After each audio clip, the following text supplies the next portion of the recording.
Thanks. Hello there. My name is Tessa Monroe, and welcome to the reasonably priced world of marketing. Luckily for us, you've already fallen prey to our marketing tactics. But luckily for you, you're going to learn how to use them too. Just like the Army, no company can go about marketing without a proper plan. In fact, when a company makes a plan for marketing, it's called a marketing plan.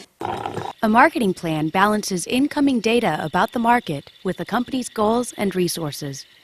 Marketing plans are usually created once a year, at the beginning of each fiscal year. A fiscal year is a 12-month period that a company chooses to be its financial year. Most companies choose to start their fiscal year in September. So what's in a marketing plan? Stuff. And lots of it. Marketing is a process with involved steps. The main idea of the process is to start with broad ideas and goals, and then narrow them down to specific goals and actions. This way, you never lose sight of your overall goal, but you still produce specific actions that are easy to execute. At this point, we need to stop and show you a neat little chart. Up at the top is the mission statement. This is the big word, the absolute statement of what the company is about. Under that are the organizational objectives. These are the means by which the company hopes to achieve their mission statement. You can also think of the organizational objectives as the concrete things that company hopes to accomplish. Finally, under the organizational objectives are the marketing objectives. These are the tasks that help the company accomplish their organizational objectives. Specifically, marketing objectives involve tasks that include interaction with customers. Essentially, stuff that the company can do marketing for. Okay, let's go on. We know the steps to creating a marketing plan, so let's put them into action and do a quick plan for Tabby's ice hockey division. Tabby Hockey Equipment has had a prestigious history in the hockey industry, but the company's executives are aware that Tabby's position in the market isn't as strong as it could be. The company ranks a distant 8th. Hockey giants Bauer, CCM, Coho, and iTech are in the top spots, followed closely by that upstart Nike. Even Louisville and Cooper are ahead of our company. Tabby holds a miserable 2% of the market. No place to go but up, right? That 2% is called Tabby's market share and is how much of the market the company controls. That means that Tabby's products account for about 2% of all the hockey products sold in the United States. So Tabby's marketing goal could easily just be to increase its market share. But a marketing objective is better if it's more specific. We'll say Tabby marketers have refined their marketing objective, and now the objective is to increase the market share of the ice hockey division by 10%. This marketing plan is intended to help accomplish that marketing objective. Situation analysis. We kind of already did that, but we'll go over that again. Overall, the company holds a 2% market share. In terms of ice hockey products, the company isn't doing so well either. The ice hockey division has a low market share in a high-growth market segment. There's money to be had out there. Tabby just has to find it. In the next step, developing goals, Tabby sets the goals for the ice hockey division. They have to increase their market share. The high growth of the ice hockey market is too good of an opportunity to miss. So there's the goal of their marketing plan. Increase the market share of the ice hockey division by 10%. Finally, the company has to decide on the strategy to achieve those goals. To help the marketers decide, they consult their trend analysis. Checking the trends, Tabby's researchers find that a growing number of hockey products are being sold in non-traditional locations. People aren't just buying hockey equipment at hockey stores, they're getting it at department stores, pro shops, shopping malls, and even through the mail. Tabby marketers realize that in order to grow, Tabby products also have to be sold in these outlets. They decide that their strategy is going to increase the number and vary the nature of their retail outlets. Let's go over that quickly. Situation analysis. Tabby market share is tiny, and the company risks missing out on growth in the ice hockey market. Goals. Increase market share by 10%. Strategy to achieve goals. Expand the number of markets in which Tabby ice hockey products are sold. Part 3. Marketing research and information. Marketers don't just think up good ideas and sell stuff, they also research. It's not good enough to make up a marketing plan. You have to have something to back it up. Marketing is about knowing your market and targeting your product and advertising to that market's needs and wants. The only way you can do that is through research. Think of marketing like flying a plane. If a pilot wants to get to the final destination, he needs to know the coordinates of the target. Marketing research is like pinpointing the coordinates of your target. Section A. Sources of information. There are two basic kinds of information: secondary and primary. Secondary information is anything that has been gathered by someone else and presented to you. Newspapers, magazines, encyclopedias, the internet, and data collection companies are all sources of secondary information. Primary information is anything you find out by yourself by going directly to the source.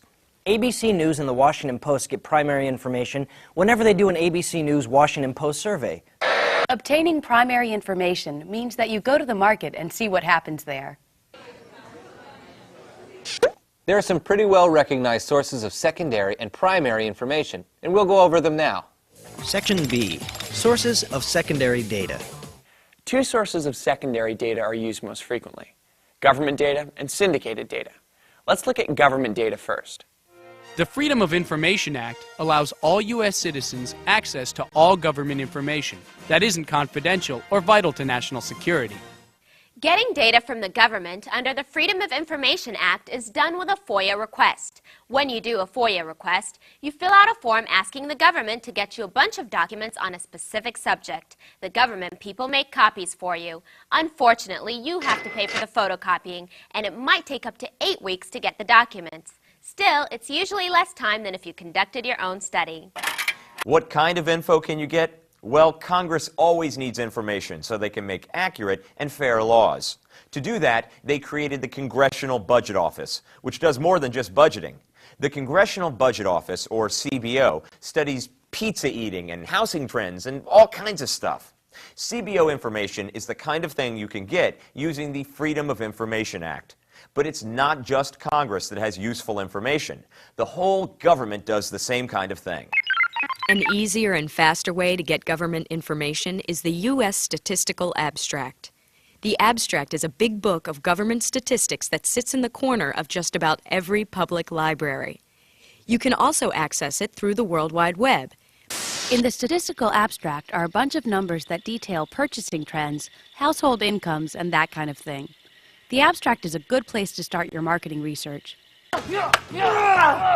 Enough about government information. Let's move on to syndicated data. Another place to get secondary information is from syndicated data sources. These are companies that go out and examine markets, collecting numbers and information just because they know someone like you is going to wander up and want to buy the data. A company called AC Nielsen, for example, collects all the information from grocery store scanners around the country. That information is a detailed record of everything that sells at a sample of over 3,000 stores. The data gives companies valuable information about how their own products sell and how competitors' products sell.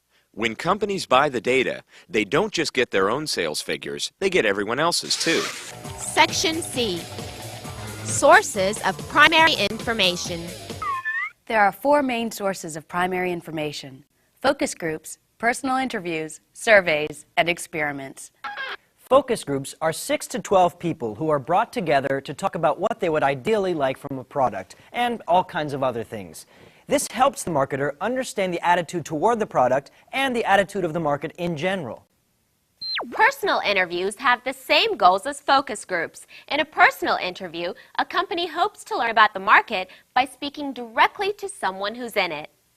Surveys are the telephone and mass mailing forms of interviews. The people who receive the survey are known as the sample. The results from the survey are taken to be a representation of the entire market. Surveys try to cover a large number of people so that the data returned from surveys can be statistically analyzed. Experimentation is when you hobble together a horrible creation and then juice it up with electricity just to see if it works. No, it's not. Yes, it is. No, it's not. Sidney, destroy him. No, Sidney, him! Experimentation is when you test assertions about your product by using tests according to scientific methods. We're not going to get into the specifics of experimentation because this isn't a hard science course. But experimentation is basically when you do some kind of test, like a flavor test or a preference test or something like that. To make sure your experiment is scientific, you follow a predetermined set of procedures, and afterwards, you analyze your results with statistics and stuff. Those are the forms of research that companies usually use to learn more about their markets. Next, we're going to look at some things that the companies can do with their research. Part 4. Segmenting, targeting, and positioning. Part of the purpose of research is to help you determine who you're trying to sell to. Markets are really big. A company can sometimes sell to an entire market, but more often it has to break the market down and approach a certain group with a specific image. That's what segmenting, targeting, and positioning are all about. Section A. Segmenting.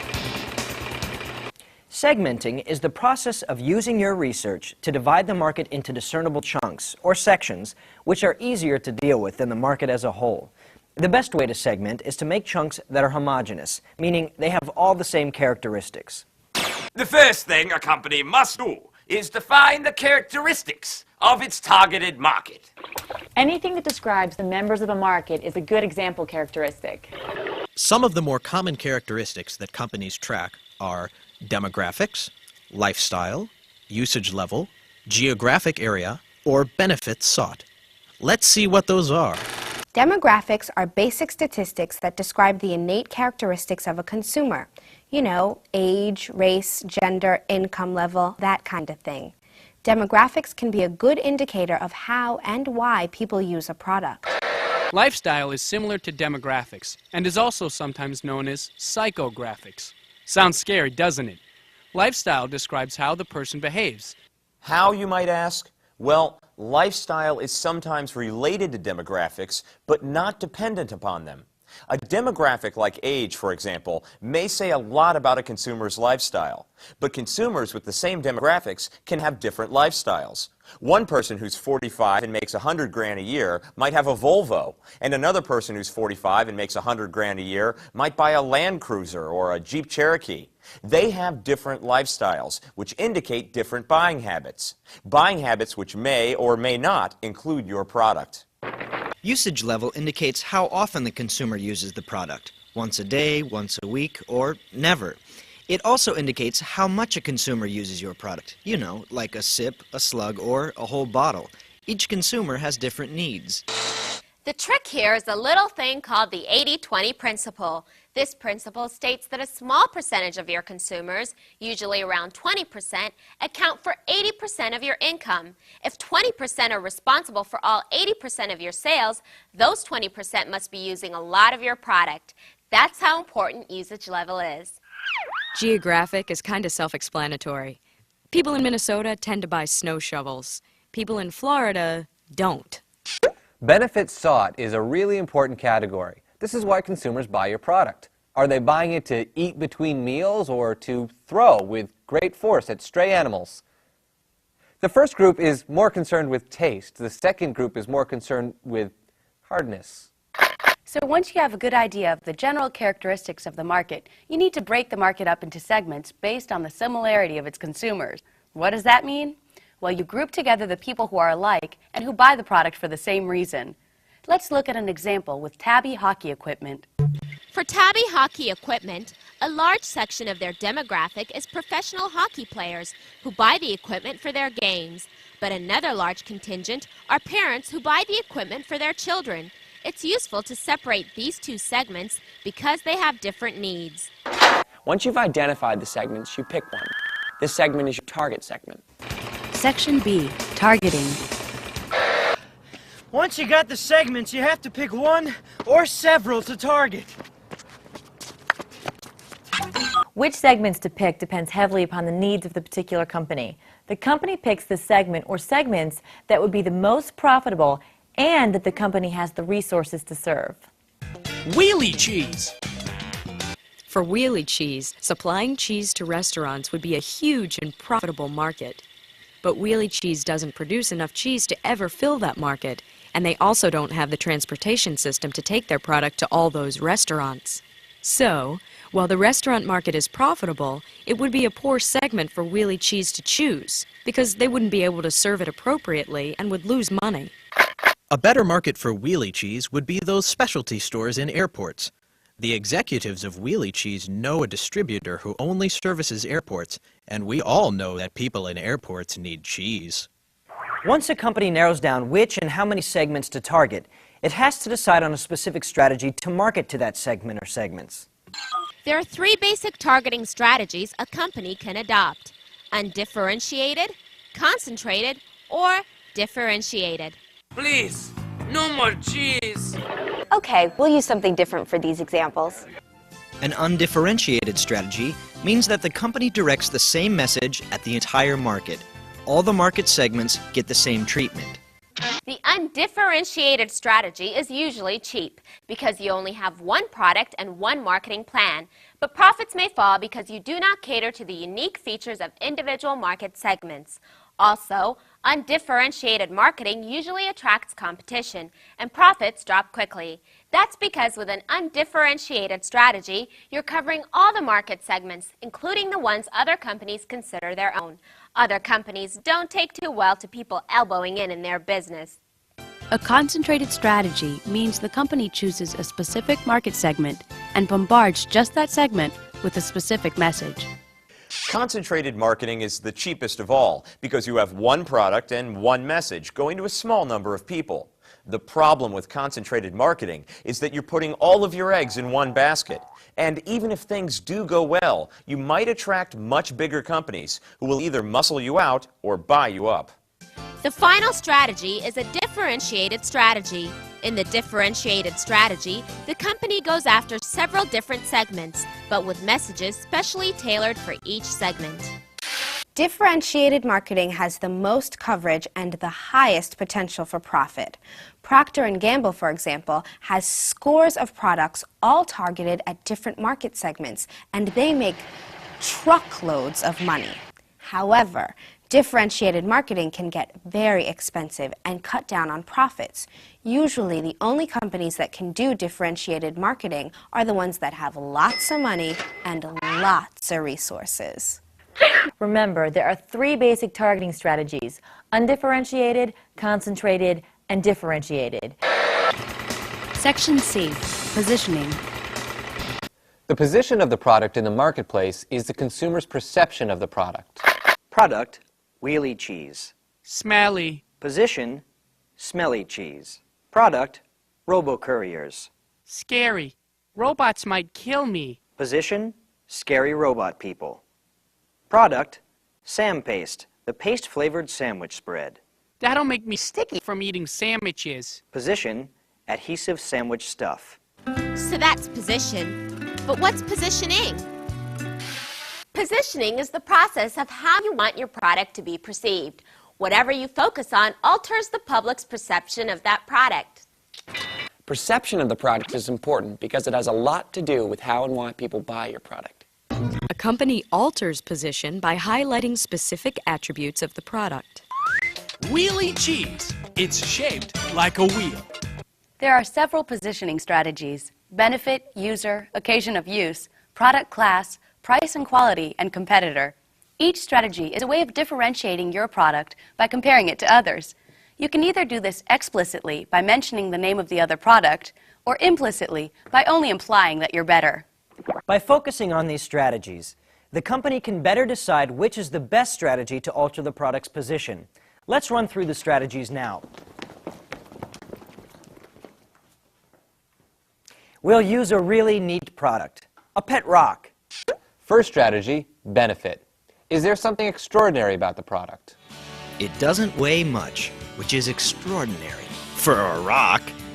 User, is there a specific group of people this product is designed for? People who enjoy lavishing an inanimate object with special affection. Occasion of use. Is there a particular use this product should be associated with? This is the pet rock for washing hands. Product class. Is there a particular category of products that this one should be associated with? Pets or rocks. Price and quality. Is it the cheapest, the best made? These high-quality rocks withstand punishment. No one else sells pet rocks for less. Competitor. Is there anything distinctive about this product that sets it apart from the competition? Our pet rocks are more dependable than puppies. The thing to remember about positioning is that it's always done in respect to the competitors. When you do the positioning, you can either be explicit about it and mention the competition, or you can imply the competition's presence. Either way, you need something to compare to, or you just can't compare.